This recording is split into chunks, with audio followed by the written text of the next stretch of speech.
Welcome, dear listeners, to Sleep Haven, your peaceful place for bedtime stories that carry you into a restful night's sleep. I invite you to close your eyes, relax, and let the story guide you to tranquility. If you're enjoying these stories, make sure to subscribe to our channel so that more calm and comfort finds its way to you each night. Tonight, our story takes us into a world of moonlight and mystery with the fox and the silver moon, and then a brave little cloud who wanted to fly. Now take a deep breath, settle into your bed, and feel the soft rhythm of the night lull you into calmness.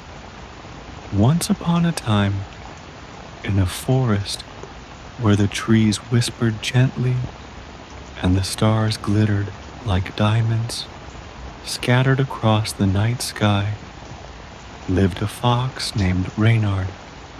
Reynard was clever, so clever, in fact, that the other animals of the forest often came to him for advice. His mind was sharp and his charm unmatched. But despite his cleverness, there was something that always caught Reynard's gaze. Something that stirred a longing deep within him. The silver moon. Each night, the moon rose high above the treetops, glowing with a soft, silvery light that seemed almost magical. It drifted across the sky, serene and distant, and no matter how much Reynard tried, he could not take his eyes off it. He believed that if he could capture the silver moon, it would bring him unimaginable power and respect. And so, one quiet evening, as the moon began its journey across the sky, Reynard made a decision. He would set out to find a way to capture it. He started by visiting the wise owl who lived in the hollow of an ancient oak tree. The owl's eyes were wide and knowing, glowing like two small moons themselves. Reynard asked, "Wise owl, how can I capture the silver moon?" The owl blinked slowly, her feathers rustling softly in the night breeze.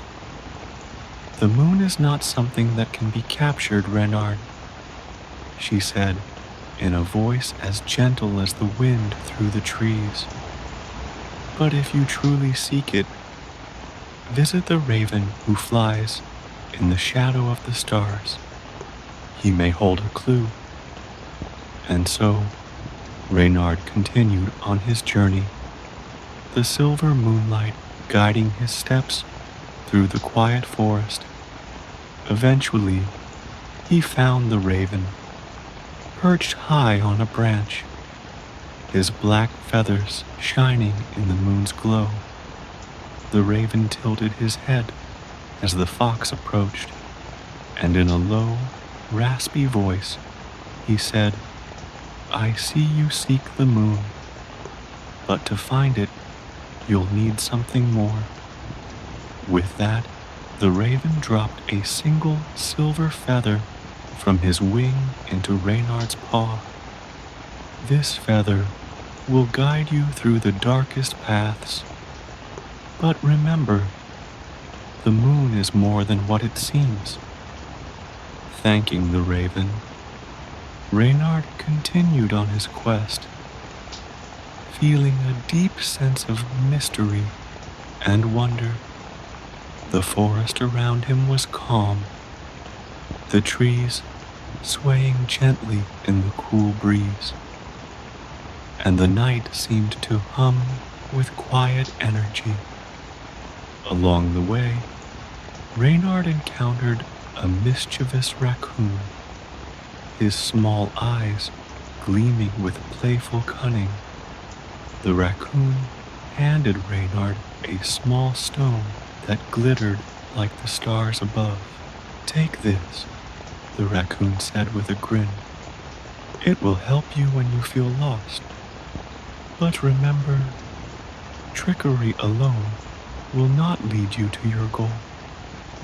With the feather from the raven and the stone from the raccoon, Reynard continued his journey, crossing rivers that sparkled under the moonlight and climbing hills that stretched toward the stars.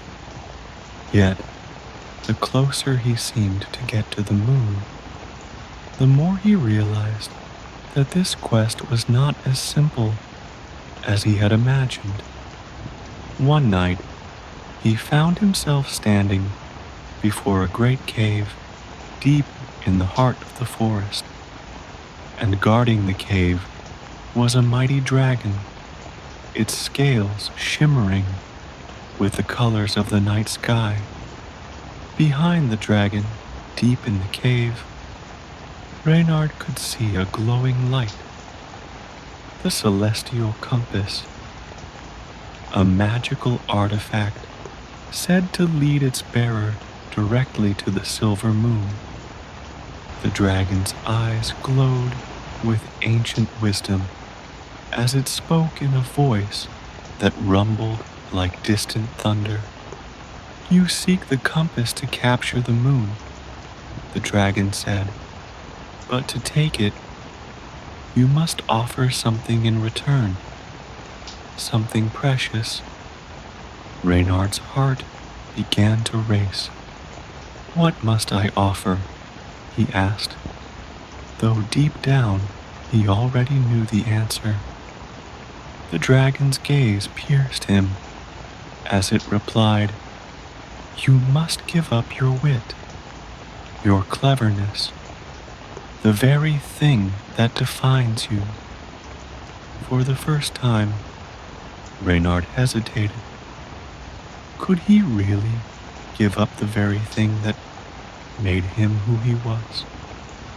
But as he stood there in the soft glow of the moonlight, he realized something. Perhaps the moon's power wasn't in its brightness, but in its wisdom, in the light it shed on the world below. And so, with a deep breath and a calm heart, Reynard made his choice. "I will give my wit," he said softly, lowering his head in sacrifice. The dragon nodded, and with a sweep of its great tail, it handed Reynard the celestial compass. With the compass in hand, Reynard followed its light up to the highest peak, where the silver moon hovered low in the sky, casting its radiant glow over the land. As he stood there, bathed in its celestial light, Reynard finally understood. The moon was not a source of power to be captured. It was a symbol of wisdom, of knowledge, of something greater than any one creature. The moon whispered to him, in the quiet way only the night can, that true power lies not in possessions or in clever tricks, but in understanding, in compassion, and in sharing what we learn with others. Reynard, now humbled and wise, returned to the forest, and instead of seeking respect through power, he shared the moon's gentle wisdom with the other animals. He became a teacher, a guide, helping those around him to see that real strength comes not from what we own, but from what we know and how we grow. As the days passed, Reynard found peace in his new role. He no longer felt the need to prove himself through cleverness or tricks, for he had learned that the greatest treasure was the wisdom he had gained along the way. And now, as you lie here, drifting gently toward sleep, remember Reynard's journey. Sometimes, the things we chase are not what we truly need.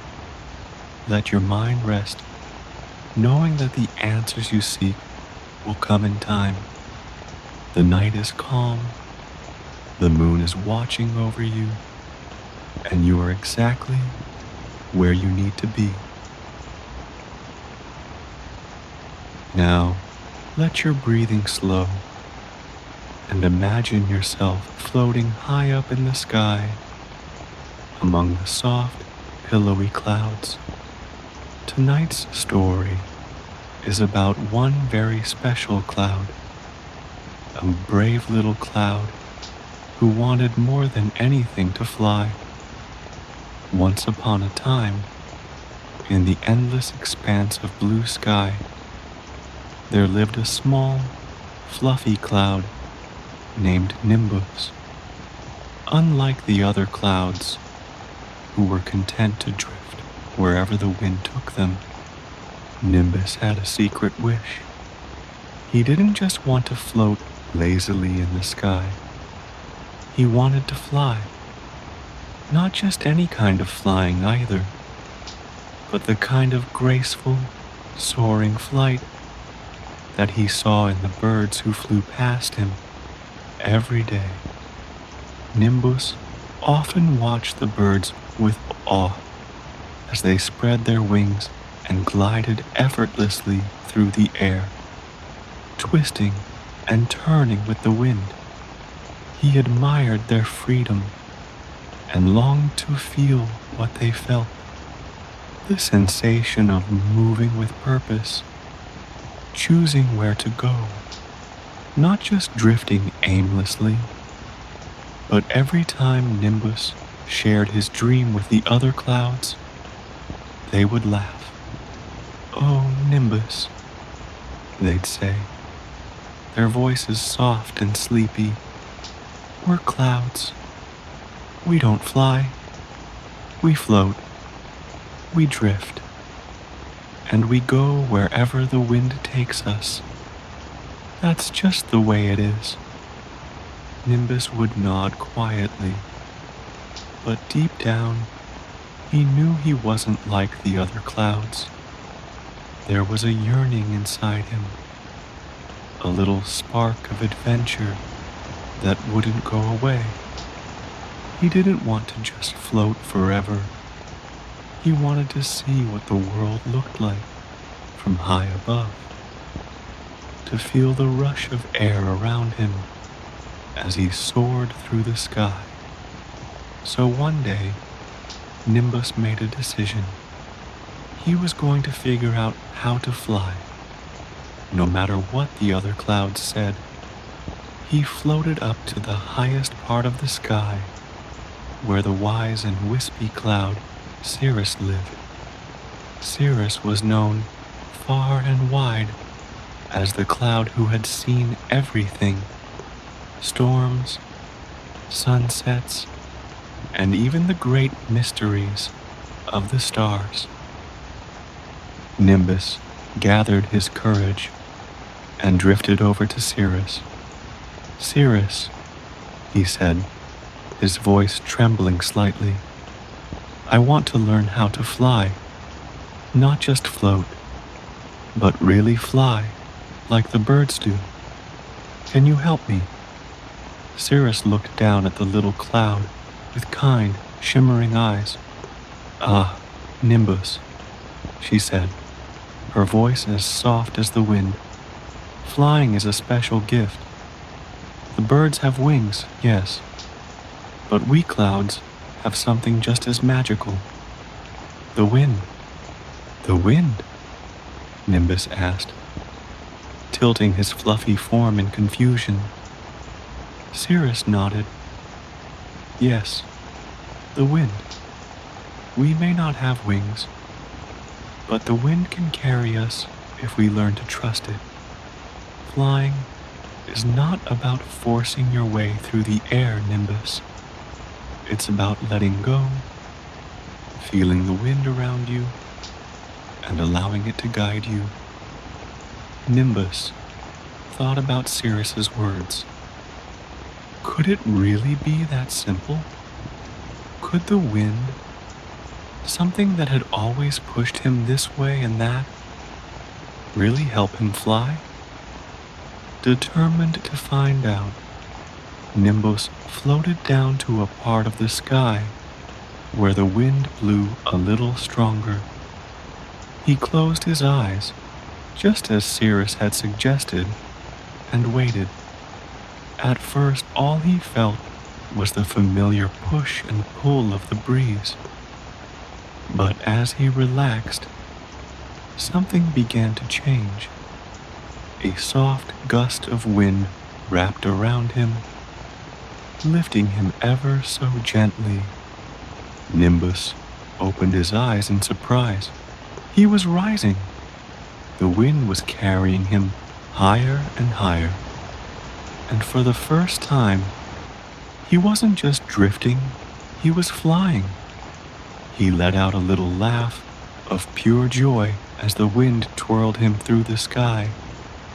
He wasn't just a little cloud anymore.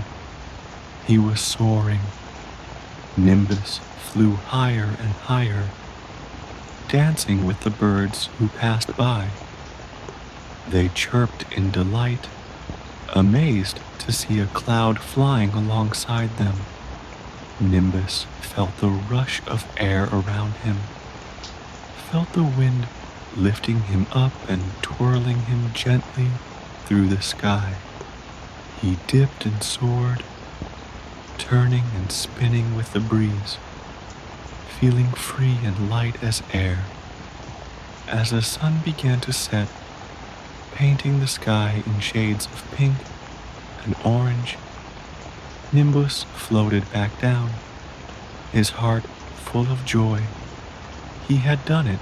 He had learned to fly, not by trying to control the wind, but by letting go and trusting it to guide him. The wind was not his enemy, but his friend, lifting him up and carrying him to places he had never dreamed of. From that day on, Nimbus became known as the cloud who could fly. The other clouds, who had once laughed at him, now watched in awe as Nimbus danced and twirled through the sky. He showed them that there was more to being a cloud than just floating aimlessly. Sometimes, all it took was a little bravery and a lot of trust. And so, Nimbus continued to fly day after day, exploring the skies and sharing his newfound wisdom with the other clouds. He had learned that the greatest adventures come not from trying to control everything, but from letting go and trusting the journey. As you lie here, drifting towards sleep, remember the brave little cloud, Nimbus. Sometimes, the dreams that seem impossible are just waiting for us to trust in the wind. Let your mind rest now, knowing that you too can soar when the time is right. Good night, dear listener. From all of us here at Sleep Haven, may your dreams be filled with peace, and may you wake refreshed and ready for a new day.